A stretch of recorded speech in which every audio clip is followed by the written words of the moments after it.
안녕하세요. 저는 나이 40을 넘긴 이혼남입니다. 세상 사람들 점점 이기적으로 변해가고 정의라곤 찾아볼 수도 없는 세상이 되었다고 많이 안타까워하시는 분들 많은데요. 분명 세상이 많이 변한 건 맞아요. 그런데도 그 안에서 또 기막힌 운명이 있고 놀랄 만큼 천사 같은 분들이 존재한다는 것도 명백한 사실이에요. 제 사연은 감사한 분에게 제 진심이 닿기를 바라는 마음으로 써보려고요. 지금부터 제게는 인생에서 가장 아름다운 시기였고 앞으로도 그렇게 기억될 그날의 이야기를 들려드릴게요. 저는 아주 심성착한 아내와 결혼을 했습니다. 아내는 요양병원에서 일하는 간호사였어요. 간호사인 아내가 어르신들을 대하는 모습이 너무 천사 같아서 한눈에 시선을 빼앗겼었습니다. 당시 아내가 일하는 요양병원에 아빠가 입원해서 아내를 만나게 되었거든요. 그때 아빠는 간질환 문제로 집에서 관리가 어려워 전문 요양병원으로 입원한 것이었어요. 우리 아빠를 아내가 담당했는데 역시 전문가라 그런지 환자를 대하는 솜씨가 유려하고 센스 있더라고요. 게다가 아내는 목소리도 엄청 여리게 보였어요. 저 살면서 그렇게 심성 예쁘고 말씨 곱상한 여자는 처음 봤습니다. 솔직히 첫눈에 반했다고 해도 과언이 아니었네요. 운명인 여자를 보면 아, 저 사람이다 라는 촉이 온다던데 제가 그걸 아내를 보고서 제대로 느꼈습니다. 이대로 아내를 놓치게 된다면 평생 후회를 할 것 같았어요. 그래서 제가 먼저 연락처를 물었습니다. 감사하게도 아내는 저의 관심을 반겨주었어요. 그 뒤로 저희는 연인이 되었는데 당연히 제가 더 많이 좋아했다 보니까 아내를 귀찮게 할 정도로 잘해줬어요. 이것도 해주고 싶고 저것도 해주고 싶은 마음이 제 일상까지 송두리째 흔들어버릴 만큼이었죠. 근데 그게 행복했습니다. 저 때문에 아내가 웃는 모습을 보면 모든 세상이 제 위주로 돌아가는 기분을 느꼈거든요. 겨우 2개월 만났을 뿐인데 저는 평생 아내와 같은 곳을 바라보고 싶었고 평생 아내를 즐겁게 해주고 싶다는 생각이 들었어요. 일은 판단이라는 거 알지만 제가 감정을 참지 못해 아내에게 청혼을 해버렸어요. 아내는 저보다 5살이 어린 여자였는데 저와 달리 당시 20대였거든요. 결혼 정년기보다는 빠른 시기라서 당연히 거절당할 거 알고 청혼을 했었어요. 그런데 놀랍게도 아내가 제 청혼을 받아주더라고요. 그것도 흔쾌히 말이죠. 아내의 쉬운 결정에 오히려 제가 당황하여 아내한테 억지로 청혼 받아주지 않아도 괜찮다고 했어요. 그랬더니 아내가 해주는 말이 정말 예뻤습니다. 우리 같은 생각하는 거 아니었어? 오빠 마음이 곧 내 마음이야. 나도 오빠랑 더 일찍 많은 시간을 같이 보내고 싶어. 분명 제가 청혼을 했는데 도리어 제가 청혼을 받은 기분을 느꼈어요. 그렇게 저랑 아내는 서로의 마음이 맞아서 연인이 된 지 2개월 만에 결혼식을 올렸습니다. 아내는 가족이 없다고 했어요. 그런데도 정말 바르고 씩씩하게 자라온 것 같아서 제가 다 기특했습니다. 저희는 굳이 상견례가 필요 없었기에 우리 집에만 인사를 했던 게 다였어요. 아내는 자신이 가진 것도 없고 고아에다가 직업도 월등하지 않아서 저희 부모님한테 미움받을 걸 두려워하더라고요. 그럴 필요 없다고 해줬어요. 저희 부모님 정말 마음 좋은 분들이거든요. 고아인 아내의 처지를 알고 우리 가족들은 알아서 따뜻하게 대우해 줬습니다. 특히 엄마는 저처럼 아내를 기특하게 보았어요. 혼자 장하게 컸다면서 하늘에 계신 사돈이 자랑스럽겠다고 아내의 긴장한 마음을 풀어주기도 했습니다. 아내는 다행히도 저희 가족의 관심을 매 순간 감동하며 우리에게 더 잘했어요. 무엇보다 기뻐하긴 아빠가 제일 기뻐했죠. 아내와 아빠는 간호사 대 환자로 더 친하게 지냈습니다.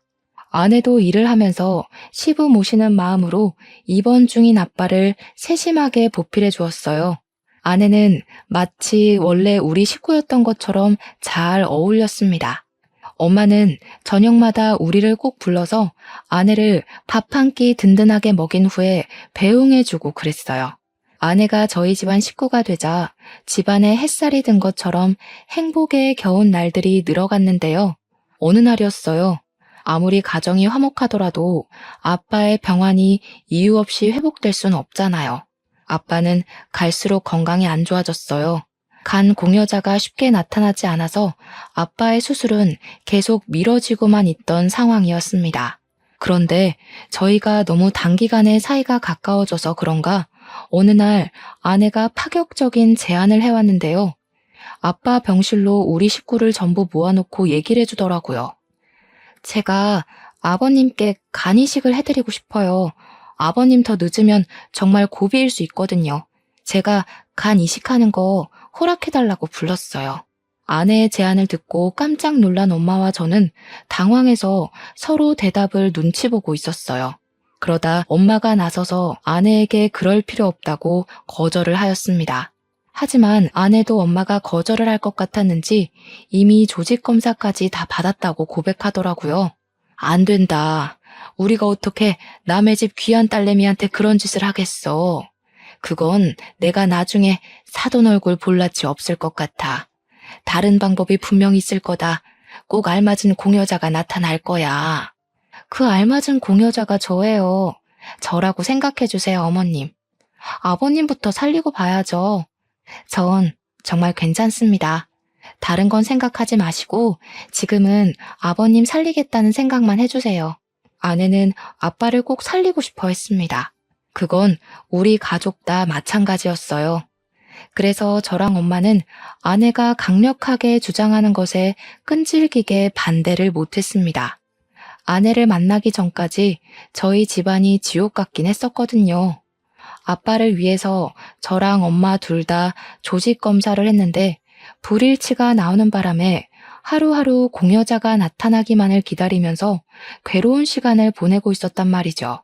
그런데 우리 집안 숨통을 트이게 해주겠다고 아내란 은인이 나타나 제안했어요.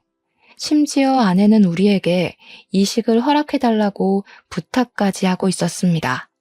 고개를 숙이고 부탁을 해야 하는 입장은 저희 가족이었는데 말이에요. 저희 가족은 아내의 말이 고맙긴 했지만 미안한 마음은 어쩔 수 없이 크게 들었어요. 그러나 결국 아내 덕분에 마음이 놓인 것도 사실이었습니다. 끝내 저희는 아내가 저희에게 부탁했던 것처럼 마찬가지로 이식을 부탁하게 되었어요. 아빠는 아내의 손을 잡으면서 고맙다고 눈물을 흘렸습니다. 세상에 이리 마음이 고운 사람이 또 있을까? 아가, 내 평생 너한테 이 은혜 갚으면서 살 거야. 절대 너의 선한 마음을 잊지 않을 거다.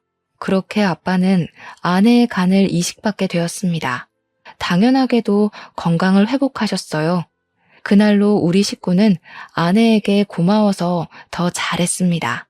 저 또한 제 생명의 은인인 아내에게 더 큰 사랑을 느꼈어요. 이렇게 큰일을 해준 아내한테 그저 고맙다고 인사만 하는 건 도리가 아닌 것 같았는데 그걸 아빠도 마찬가지로 생각을 했던 건지 아내에게 깜짝 선물을 해주었는데요. 아빠가 아내 명의로 오피스텔 하나 장만해 준 거 아니겠습니까? 저희 아빠가 저 어렸을 때부터 한결같이 짠돌이어서 재산을 갖고 있더라도 흥청망청 내놓는 사람이 아니었는데 아빠가 그런 큰 결단을 내렸다는 것에 저랑 엄마는 정말 놀랐어요. 그래도 아내에게 그렇게까지 해주는 게 마땅하다고 금방 인정을 했습니다. 아버님, 저 이러려고 이식해드린 거 아니에요. 이렇게 큰 선물은 너무 부담스러워요. 내 생명을 구해줬는데 이 정도는 아무것도 아니지. 언제든지 필요한 거 있으면 이 시애비한테 다 말하거라. 우리 새아가한테 나가는 돈이면 나 하나도 아깝지가 않아. 아빠가 능청스럽게 아내의 거절을 거절했어요. 아내는 아빠의 고집을 꺾지 못해 어쩔 수 없이 오피스텔을 받았는데 표정에서 미안한 기색이 한가득이었습니다. 저희는 그런 아내가 마음 편히 먹었으면 해서 생명의 대가로 그만한 값어치를 받는 건 충분하다고 다독여 주었어요. 아빠도 건강을 회복했고 더는 흠나올 데 없는 우리 식구를 보면서 저는 왠지 앞으로 더 행복하게 잘 살 수 있을 줄 알았어요. 그런데 당황스럽게도 아빠 이식을 무사히 마친 후 사랑만 가득했던 저희 집안이 차츰 변하기 시작했습니다. 그 원흉이 다름 아닌 아내였어요. 아내 덕분에 집안에 행복이 깃들었다가 아내 때문에 그 행복이 우환으로 변해갔어요. 아빠한테 간 이식을 해준 아내는 건강 회복 때문에 일을 쉬더니 저한테 별다른 말도 없이 갑자기 일을 그만둬 버렸어요. 처음에는 몸이 많이 안 좋나 체력이 딸리나 생각하면서 이해를 하려 했습니다. 그런데 아내가 집에서 인스턴트를 폭풍으로 먹는 걸 보곤 이제 몸이 괜찮아 보이는데도 복직을 안 해서 좀 걱정되었어요. 돈을 안 벌어서 걱정이라는 게 아니라 어딘가 모르게 사람이 변한 것 같아서 걱정이 되었습니다. 좋게 말하면 그간 고아로 고군분투 살면서 한 번도 쉬지 않았던 몸을 이제야 왕창 쉬는구나 라고 볼 수 있겠는데 나쁘게 말하면 그냥 놀고 먹는 백수꼴로 보였어요. 하지만 무어라 터치하지 않고 이해해줬습니다. 아내가 그간 열심히 살았으니까 결혼하고 가족이란 울타리가 생겨서 안정감이 들어 쉬고 싶겠지 라고 합리화했어요. 근데 저도 사람인지라 한 번씩 아내의 행동에 화가 날 때도 있었는데요. 여보, 많이 바빠? 나 라면 좀 끓여주면 안 돼? 라면 하나 먹고 자면 기분 좋게 잘 수 있을 것 같은데. 나 바쁘잖아. 지금 출근 준비 중이야. 라면 정도는 당신이 해먹을 수 있으면서. 아, 해줘. 나 지금 네일 발라놔서 손을 못 움직여서 그래. 새벽 내내 영화 본다고 아무것도 못 먹었더니 배고프단 말이야. 아내는 밤낮까지 바뀌어서 제가 출근하는 아침까지 깨어 있었다가 제가 퇴근해서 오는 시간에는 잠을 자고 있었어요. 생활 패턴이 이렇게 달라져 버린 것도 제겐 하나의 스트레스였습니다. 그래도 저는 참았죠. 부모님도 아내가 이렇게 지내는 거 알지만 다 이해해 주시거든요. 이해해 줘야 된다고 강요하기도 하시고요. 아내가 저렇게 부탁할 때면 저는 결국 미루고 미루다 끝내 아내에게 라면 하나 끓여주고 출근을 했습니다. 그리고 나중에 귀가하면 제 스트레스는 한층 더 쌓여요. 아내가 아침에 먹은 라면 냄비를 씻지도 않고 그 자리에 그대로 두거든요. 여기저기 돌아다닌 흔적도 그대로 남겨두고 옷이고 속옷이고 전부 바닥에 널어놔요. 집안일도 다 방치해서 그야말로 엉망진창인 집구석이 저의 퇴근을 반기고 있죠. 갈수록 강도가 심해지는 아내의 태도에 정말 턱끝까지 할 말이 차올랐지만 우리 집안의 은인인 아내랑 싸우고 싶지 않았습니다. 아빠 간이식을 해줄 때만 해도 제가 아내를 향해 속으로 다짐했었거든요. 아내가 실수로 사람을 죽였다고 하더라도 그거 내가 다 감싸주겠다고 말이죠. 그만큼 아내에게 고마워서 아내가 뭘 하든 다 보듬어줄 작정이었다는 겁니다. 그래서 아내가 실망스러운 모습을 보일 때마다 그때의 다짐을 수천 번 되뇌며 저 혼자 바깥일, 집안일을 다 하며 지냈어요. 내 아내가 잠깐 방황하고 있는 거라고, 다시 천사 같던 이전의 모습으로 돌아올 거라고 믿으면서 말이에요.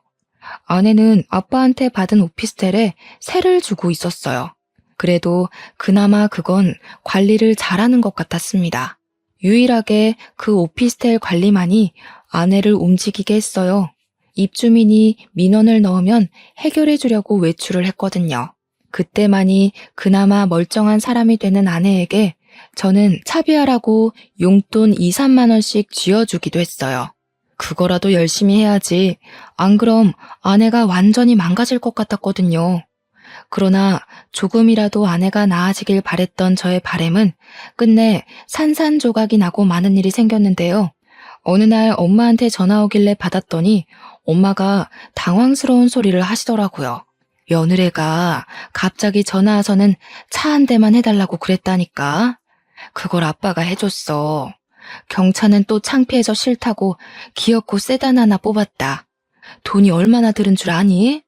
너네 아빠도 그만한 차는 타본 적이 없는데 내가 어디 말할 데도 없고 그건 좀 그렇더라.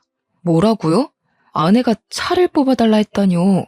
저한테는 그런 말 없었는데요. 그럼 아내가 지금 차를 갖고 있다는 말이에요? 그래, 한 일주일 됐나? 어쩐지 네가 말이 없어서 전화해봤더니 모르고 있었구나. 나는 설마 너도 허락한 사실인가 싶어서 더 말 못하고 있었잖아. 그럴 리가요. 저도 처음 듣는 사실이라 당황스럽네요. 아니, 근데 아빠는 그걸 왜 해줬대요? 아빠도 아내가 일 안 다니는 거 아시잖아요. 왜 해줬겠니? 그놈의 은인이니까 그렇지 뭐. 네 아빠가 예전에 그런 말 했잖아. 며느리가 부탁하는 거면 다 들어주겠다고. 당연히 생명을 구해준 사람인데 그런 마음 들겠지. 그런데 며느리가 어딘가 모르게 달라진 것 같아서 그래. 원래 이런 거 무턱대고 바라는 애 아니지 않았어? 당연히 아니었죠.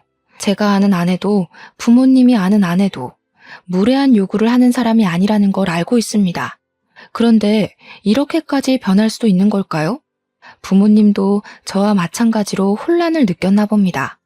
아내가 간이식을 해줘서 우리 아빠를 살려준 건 고마운 일이지만 그걸 빌미로 먼저 나서서 차를 요구했다는 건 무례라고 표현해도 되지 않나요? 적어도 저한테는 얘기해 줄 수 있었던 거잖아요. 물론 아빠의 생명과 오피스텔 값은 비교할 수 없죠. 그래서 오피스텔 외로 뭘 더 해줄 순 있어요. 그런데 아빠가 알아서 주는 게 아닌 아내가 먼저 아빠한테 요구했다고 하니까 그건 좀 기분이 언짢았다는 겁니다. 저한테 먼저 얘기를 했다면 좋게 좋게 풀어서 아내가 차를 살 수 있도록 도왔을 거예요. 지극히 제 기준인데 저는 아내의 행실이 잘못되었다고 생각했어요. 아내 오면 대화를 해봐야겠다고 생각하고 엄마 전화를 끊었습니다.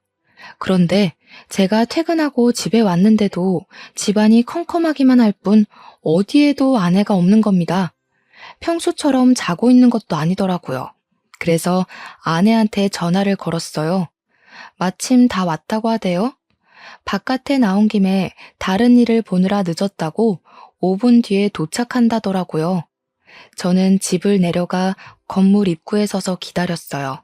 아내한테 차가 있다면 차를 타고 올 거니까요. 그 모습을 보고자 시계만 보면서 대기하고 있는데 정확히 5분 정도 뒤에 세련되고 무난한 검은색 세단이 건물 입구로 가까워 오는 겁니다. 그걸 가만히 쳐다보고 있었어요. 그런데 그 차가 건물 안 주차장으로 안 들어오고 입구와 조금 떨어진 곳에서 세워지더라고요. 그리고 그 차에서 아내가 내리는 거 목격했습니다. 저는 바로 몸을 숨겼어요. 그리곤 또 복잡하게 머리를 굴렸죠. 아내가 당연히 운전석에서 내릴 거라는 생각했는데 제 예상과 달리 조수석에서 내렸다는 것이 저를 혼란스럽게 만들었습니다. 분명 엄마 말로는 아빠가 아내한테 차를 사줬다고 했거든요. 그게 저 차가 아닌 건가? 라는 생각도 들었어요. 그렇다면 저 차는 뭐고 또 저 운전자는 누구지? 그것까지 궁금해지더라고요. 저는 끝까지 아내 앞에 모습을 드러내지 않고 그 차 번호만 찍은 뒤 집으로 올라갔습니다.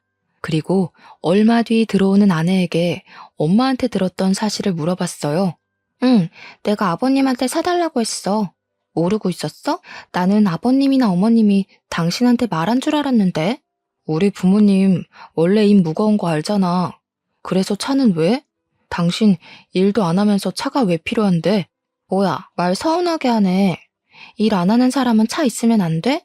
나도 다 필요해서 사달라고 한 거야. 설마 아까워서 그래? 나한테 이 정도도 못 해줘? 내가 아버님 은인인데? 그게 아니라 적어도 나랑 의논할 순 있었잖아. 내가 당신 차 사지 말라고 종용하겠어? 그냥 당신이 갑자기 차 사달라고 아빠한테 얘기를 해버리면 아빠가 당황할 수도 있고 오해해서 나쁘게 볼 수도 있으니까 그런 거지. 아버님이 날 나쁘게 볼 게 뭐 있어? 나쁘게 봐서도 안 되지. 나는 엄연히 생명의 은인인데. 그리고 아버님이 갖고 싶은 거 있으면 다 말하라고 했어.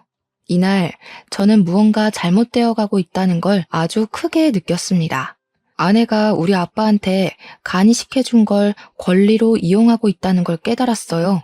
왜 일이 이렇게까지 꼬여버린 건지 모르겠더라고요. 무척 당황스러웠던 저는 저도 모르게 지금 우리 아빠 이용하는 거냐고 아내에게 화를 내버렸습니다. 그러자 아내가 그런 제 모습을 서운해하며 삐쳐서는 방으로 들어가 버렸어요. 그 바람에 아내한테 차는 어쨌고 얻어 타고 온 차는 뭐냐는 걸 묻질 못했어요. 그날 밤은 저도 머리가 너무 지끈거려서 다른 방에서 잠을 잤습니다. 결혼하기 전만 해도 우리 사이가 이렇게 빨리 틀어질 거란 생각은 못했는데 역시 결혼하기 전 상대방과 사계절을 함께 해보라는 어른들의 말씀을 들을 걸 그랬나 후회가 되었어요. 간호사로서 어르신들을 대하는 아내의 천사 같은 모습이 결코 거짓으로 보이지 않았거든요. 제가 사람을 제대로 알아보지 못해서 이렇게 되어버렸다는 건 누굴 탓할 수도 없는 노릇이라 더 괴로웠던 것 같네요. 그날 이후 저는 아내에 대한 신뢰를 완전히 잃어버렸어요. 그래서 며칠 뒤에 또 입주민 민원을 해결하러 간다는 아내의 뒤를 밟았습니다. 일부러 회사의 연차도 양해를 구하고 당일에 급하게 냈죠. 아프다고 거짓말해서 연차를 낸 거지만 제게는 아내를 미행하는 것이 실제 제 목숨이 달린 문제와도 같았기 때문에 어쩔 수 없었어요. 저는 미리 차에 올라탔고 아내는 아파트 건물을 좀 나가더니 지난번에 본 그 검정 세단에 올라탔습니다. 또 조수석이었죠. 제가 지난날 사진으로 찍어놨던 차 번호랑 비교를 해봤더니 똑같은 차더라고요. 그 길로 저는 작정하고 그들 뒤를 밟기 시작했어요. 그렇게 그 세단이 도착한 곳은 당황스럽게도 제가 아는 곳이었습니다. 그건 바로 아빠가 아내에게 선물로 준 오피스텔이 있는 건물이었죠. 이미 그때부터 설마 싶은 의심이 들었어요. 그들이 주차하길래 내리지 않고 지켜만 봤는데 운전석에서 웬 남자가 내리더라고요. 의심으로 가득 차올랐던 제 마음은 그 남자를 보자마자 끝내 폭발해버렸어요. 아내가 그간 바람 피우면서 놀고 먹었다는 사실을 눈앞에서 확인해버린 셈이잖아요. 정말 살이 떨렸고 화가 나서 핸들 잡고 있던 손에도 힘이 잔뜩 들어갔습니다. 그동안 아내를 어떻게 이해해보고자 노력했던 제 자신이 초라하게 느껴진 순간이었어요. 피가 거꾸로 솟는 느낌이었던 저는 차에서 내려 끝까지 그들 뒤를 쫓았습니다. 결정적인 장면을 제 두 눈에 담고 아내가 빠져나갈 구멍이 없도록 몰아붙일 생각이었거든요. 저는 그들 뒤를 따르며 내내 동영상을 찍었어요. 그리고 엘리베이터 층수 멈추는 곳이 어딘가 지켜봤죠. 역시나 아빠가 준 오피스텔 호수라는 걸 알고서 아내와 이혼을 결심했습니다. 아내가 외간 남자랑 같이 차를 타고 주기적으로 만나고 오피스텔을 사이좋게 같이 올라갔다면 그 남자가 거기 살고 있을 수도 있는 거잖아요. 아내랑 같이 두 집 살림하고 있을 수도 있고요. 저는 마지막 결판을 내기 위해서 떨리는 가슴을 안고 뒤따라 엘리베이터 탔어요. 제가 알고 있는 그 호수 앞에 섰습니다. 모든 걸 끝낼 마음을 먹었더니 그간 짧았던 결혼 생활이 필름처럼 지나가서 속상했어요. 그래서 저를 이렇게 만든 아내를 더 용서할 수 없었습니다. 망설임을 관두고 바로 초인종 눌렀어요. 그런데 안에서 반응이 없더라고요. 혹시나 인터폰으로 확인이라도 할까봐 저는 일부러 인터폰 안 보이는 곳에 서 있었습니다. 얼마 뒤 문이 조심스레 열렸고 누군가가 얼굴을 내밀었는데 예상대로 운전석에서 내렸던 그 남자더군요. 저는 바로 그 남자를 밀치고 안으로 들어갔어요. 안에서 아내를 발견했습니다. 그 순간 실망은 절망이 되었고 직접 마주보니 분노를 더 참기 힘들었어요. 주위에는 아내 것으로 보이는 옷, 속옷, 장신구, 개인용품 등등이 보였습니다. 제가 주위를 쭉 둘러보다가 황당해서 헛웃음 터뜨리니 아내가 당황함을 감추지 못하고 말했어요. 여보가 여기를 어떻게 왔어? 설마 내 뒤밟은 거야? 이 상황에 그게 중요하니? 지금 이게 뭐 하는 짓이야? 여태 우리 아빠가 사준 집에서 딴 놈이랑 살림 차리고 있었던 거야? 아무리 개념이 없어도 그렇지 어떻게 아빠가 사준 집에서 바람을 피워? 아니, 그게 아니야. 당신이 오해한 거야.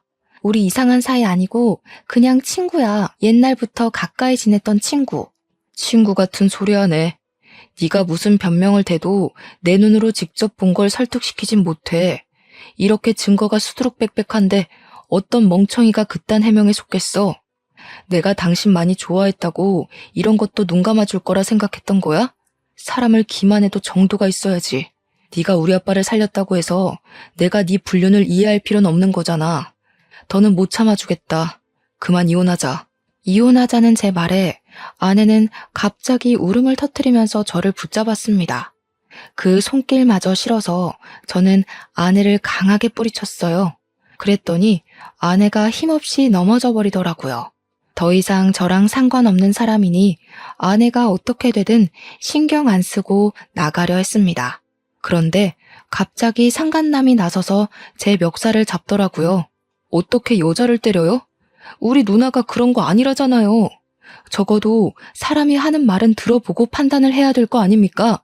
이 정신 나간 놈이 뭐라는 거야? 상황 파악 안 돼요? 그쪽이 지금 무슨 짓에 가담한지 모릅니까? 남의 가정 망쳐놓은 주제에 정의로운 척하지 마세요. 그래봤자 상간자 새끼인 건 똑같으니까. 저는 상간남을 뿌리치고 현관으로 갔어요.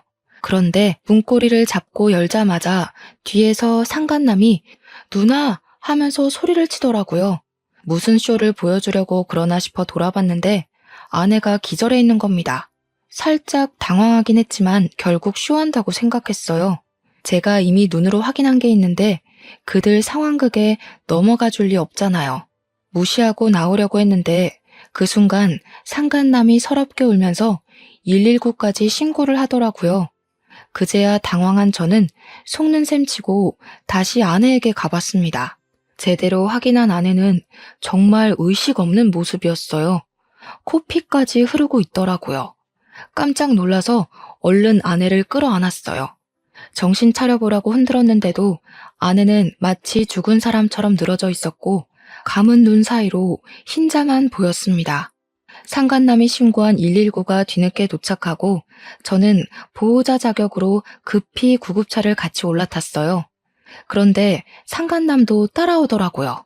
아무리 급박한 상황이라도 저는 눈물까진 안 흘렸는데 상간남 혼자 구급차 떠나가라 울면서 아내 손을 꼭 잡고 있는 겁니다.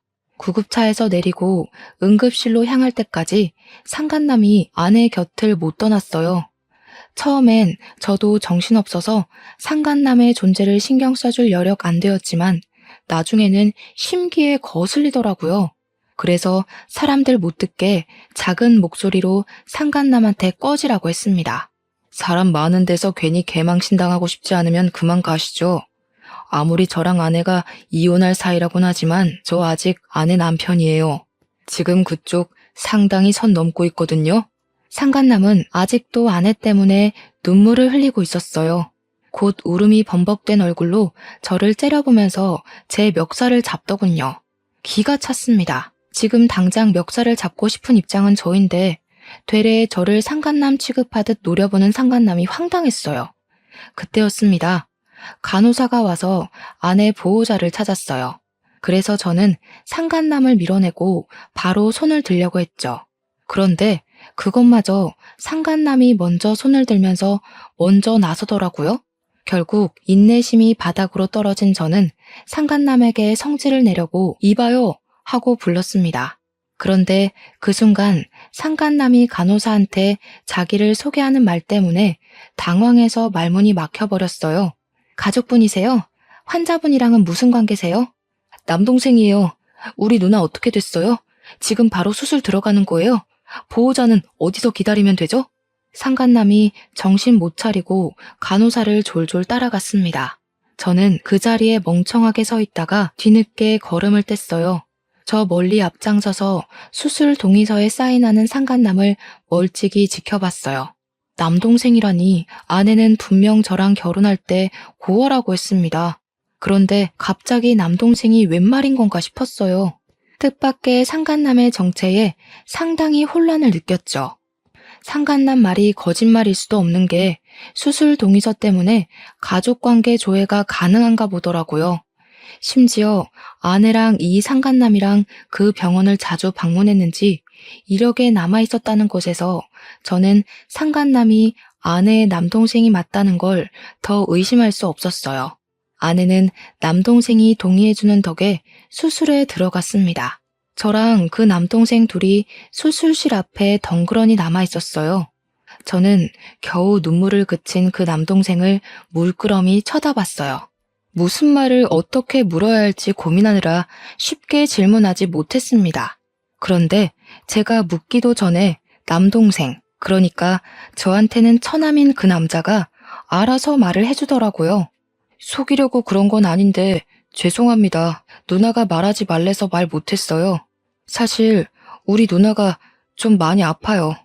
누나가 직접 말할 때까지 기다리려고 했는데 이건 좀 아닌 것 같아서 말씀드리려고요.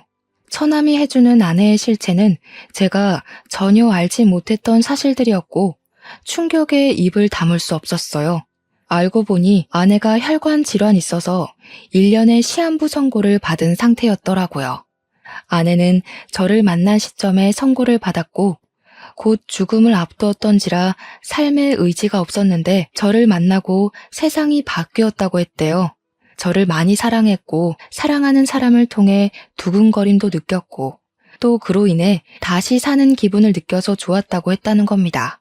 제가 청혼했을 때 아내는 그 청혼을 받아주고 나서도 혼자 고민을 많이 했었대요.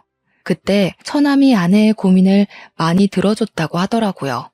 끝내 청혼을 거절하지 못했던 건 아내가 마지막 이기심을 발휘했던 거랍니다. 아내가 죽기 전 행복한 기억 하나 정도는 갖고 가고 싶어서 끝내 저한테 병 있다는 고백을 못하고 결혼을 진행했다네요. 그렇게 결혼을 하고 난 후도 아내는 마음이 편치 않았다고 했어요. 신혼 시작부터 아내 마음엔 이미 죄책감이 자리 잡고 있었고 아내는 그 때문에 아빠에게 흔쾌히 간 이식을 해줬던 거라고 했어요. 어차피 1년 후면 죽을 몸이니 간 떼어주는 것이 무섭지도 않았다고 해요. 그 뒤로도 아내는 우리 가족들 몰래 속으로 죄책감을 키워갔는데 우리 가족이 날이 갈수록 과한 사랑을 주자 불안하기까지 했다고 했어요. 아내는 갈수록 커져가는 행복감에 나중에 우리 가족한테 사실을 밝혀서 실망을 안겨주는 것이 너무 무서웠답니다. 병환을 속이고 결혼했다는 것에 실망할 가족들의 얼굴을 차마 마주할 용기가 없던 아내는 결국 선택한 방법이 죽기 전에 저한테 이혼을 당하는 거였다고 했어요. 그래서 그렇게 갑자기 막장으로 살기 시작했던 거였죠. 처남을 이용해 불륜을 연기하면서까지 말입니다. 처남이 오피스텔에서 지냈던 것도 불륜을 가장하기 위한 그림이기도 했지만 월세에 전전하며 취업 준비로 생활고에 시달리던 처남을 위해 아내가 몰래 그곳에 살도록 해준 이유가 크더라고요. 차까지는 받아낼 생각이 없었다고 했는데 제가 이혼하자는 말을 도통 안 해서 아내는 결국 식구들에게 상처를 더 줄 수밖에 없었다며 그 차는 처남에게 줬다고 했어요. 아내는 진짜 차를 탈 생각은 없었고 식구들에게 인정머리 없는 모습을 보여주려고 했던 건데 저희 아빠가 아내한테 진짜 차를 사줘서 아내가 좀 당황했다고 하더라고요. 차 명의는 처남한테 돌리지 않고 아내 앞으로 되어 있다네요. 어차피 아내가 죽으면 다 저한테 돌아갈 재산이니 일부러 처남 앞으로 돌린 명의는 없다고 했어요. 그 사이 다행히도 처남은 편하게 공부해서 편하게 취업했다고 하는 겁니다. 처남에게 모든 사실을 들은 저는 그대로 주저앉아 버렸어요. 믿기 힘든 사실이 전부 진실이라서 숨이 턱 막히는 기분이었어요. 그런 줄도 모르고 아내를 밀쳐서 다치게 한 것이 너무 마음에 걸렸습니다. 너무 미안했어요. 수술을 무사히 끝내고 나온 아내는 다행히도 한 고비를 넘겼다고 했습니다. 한참 호흡기에 의지해 잠을 자고 있다가 뒤늦게 의식을 찾았어요. 아내 손만 잡고 깨어나길 기다리고 있었던 저는 벌떡 일어나 아내를 살폈어요. 그리고 서름이 북받쳐 올라서 아내에게 목청을 높여버렸습니다. 대체 왜 그랬어? 그냥 솔직하게 말하지. 내가 당신 병 있다고 하면 미워할 거라 생각했어. 어떻게 사람을 이렇게까지 바보로 만들어? 미안해. 내가 사실대로 말해줘도 당신이 나를 미워하지 않을 거란 거 알아. 그래서 더 고지곳대로 말 못하겠더라고. 당신이 나를 끝까지 좋아해 줄 걸 아니까. 당신만 두고 가야 할 때 내가 너무 무서울 것 같았어. 나 때문에 당신 마음이 많이 괴로울 테니까. 난 당신한테 짐이 되고 싶지 않아. 내가 아무것도 모르는 게 더 괴로운 일이야. 처남이 나한테 끝까지 비밀로 할 거란 건 믿었어? 내가 언젠간 알게 될 거라고 생각 안 했어. 그럼 그때 나는 어떻게 되는데 당신한테 용서도 못 빌고 반성도 못하고 후회만 하다가 당신 앞에 죄인으로만 남았겠지. 나는 당신한테 죄인이 아니라 남편으로 끝까지 남고 싶다고. 제 원망에 아내는 눈물을 흘리면서 웃었습니다. 이미 저 덕분에 충분히 행복했다고, 단 한 번도 죄인이라 생각해 본 적 없고 눈 감는 그 순간까지 남편이라 생각하려 했다고 하더라고요. 내가 남편 하나는 정말 잘 만났다. 살면서 가장 행복했던 것 같아. 당신 덕분이야. 행복하게 해줘서 고마워. 작별 인사하듯 말하지 마. 나 당신 보낸다고 한 적 없어. 몸이 많이 안 좋은 거야? 요즘은 시한부 선고 그거 믿을 거 못 돼. 시한부 받고도 훨씬 더 오래 사는 사람들 얼마나 많은데. 옆에서 처남이 대신 말해주길 돈이 없어서 치료할 시기를 놓치는 바람에 몸이 더 망가졌다는 얘기를 했어요. 그것마저 제 탓 같아서 너무 후회스럽더라고요. 제가 아내를 더 빨리 알았다면 아내가 이렇게 병환으로 고생하지 않아도 되었을 텐데. 이미 늦었다는 거 알지만 그래도 저는 최선을 다해보고 싶었습니다. 그래서 그날 이후 아내 병간호를 꼬박꼬박하며 아내 병원에 대해 빠삭하게 공부를 했어요. 그 사이 어쩔 수 없이 이 사정을 우리 식구까지 다 알게 되었습니다. 엄마는 어느 순간부터 아내를 좀 안 좋게 생각하고 있었는데 저한테 모든 사실을 설명 듣고 나서 제일 많이 눈물을 흘리셨어요. 부모님 두 분은 병원까지 직접 찾아와서 아내를 딸처럼 보필하고 챙겨주었습니다. 저랑 처남이랑 같이 아내를 책임져 주셨죠. 당연히 병원비는 저희 부모님이 부담을 해주셨고요.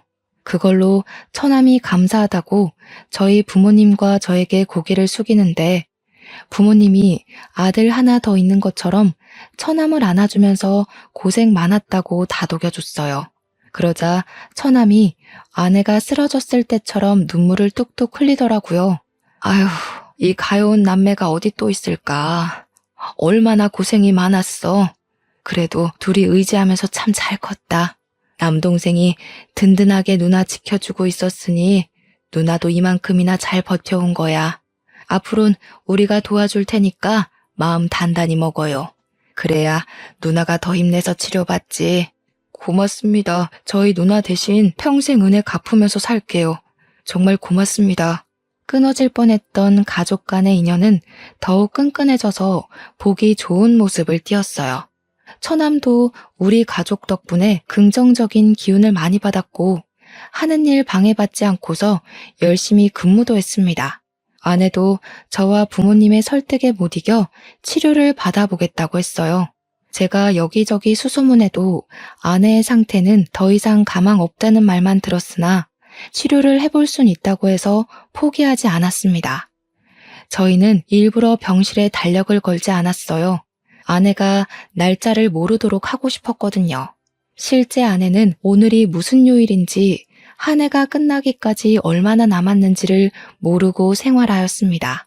외출이 가능해서 저랑 데이트도 종종 했고 처남을 데리고 가까운 곳으로 가족여행도 다녔어요.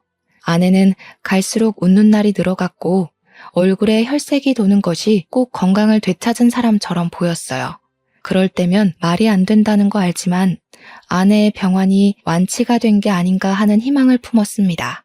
그러나 아내가 예고 없이 기절을 하는 건 막을 수 없었고 한 번 쓰러지면 의식을 찾기까지 걸리는 일자가 점점 늘어나는 것도 아내의 상태를 자각하게 만들었어요. 저는 주로 아내 곁에서 취침을 했지만 생필품 때문에 한 번씩 집에 들르곤 했는데 그때마다 죽도록 참았던 눈물을 쏟았어요. 아내 앞에서는 희망을 주고 미래를 계획하면서 평생 함께 할 수 있다고 약속을 해줬지만 저는 알고 있거든요. 아내 몸 상태가 얼마나 악화되어 가고 있는지 말이에요.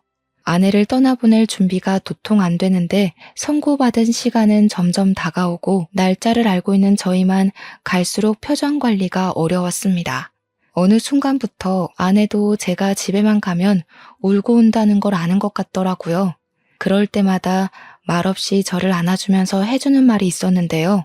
옛날엔 내가 당신 손잡고 우리 식구들 앞에서 눈을 감는 게 너무 무서웠는데 이제는 꿈을 꿨던 것처럼 기분 좋게 떠날 수 있을 것 같아. 고마워. 사랑해. 아내 앞에선 울고 싶지 않은데 저도 어쩔 수 없는 사람인지라 아내와 이별이 가까워오니 이성을 바로잡기가 힘들었어요. 언젠가부터 아내는 안 울었는데 제 눈물은 수돗물처럼 줄줄 흘렀습니다. 그런데 이런 저희를 하늘에서 안쓰럽게 여긴 건지 제 아내에게 작은 기적이 생겨났어요.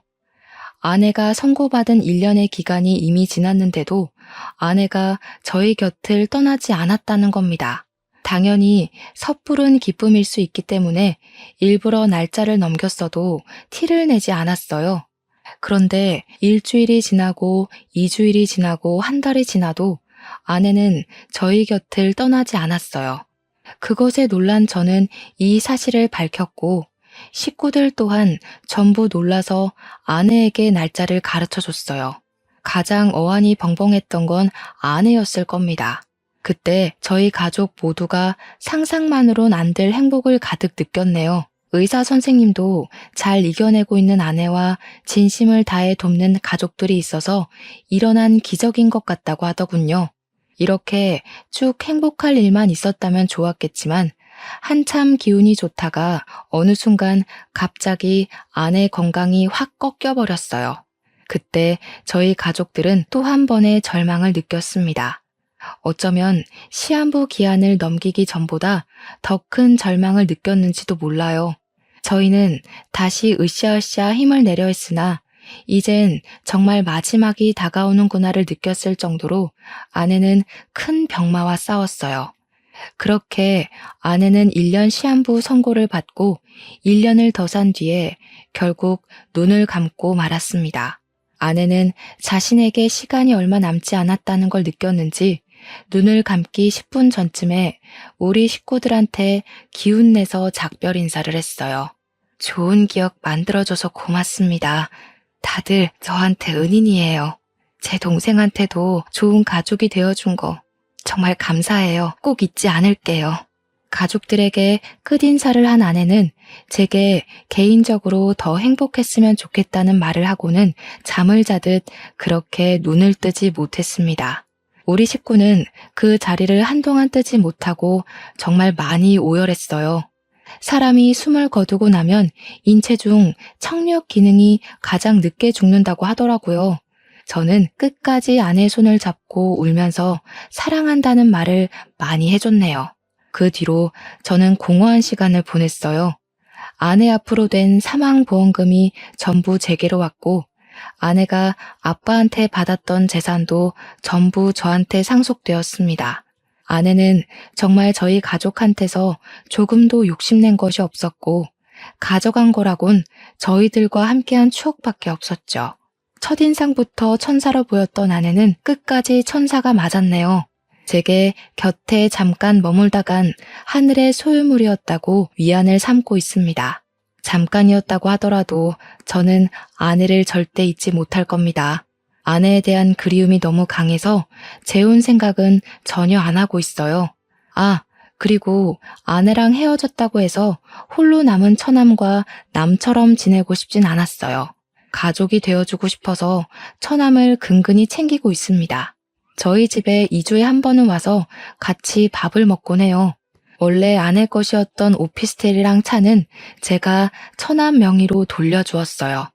아픈 아내를 보필하면서 홀로 마음고생 많았을 처남이 앞으로는 돈 때문에 소중한 걸 잃지 않고 잘 살았으면 싶었거든요.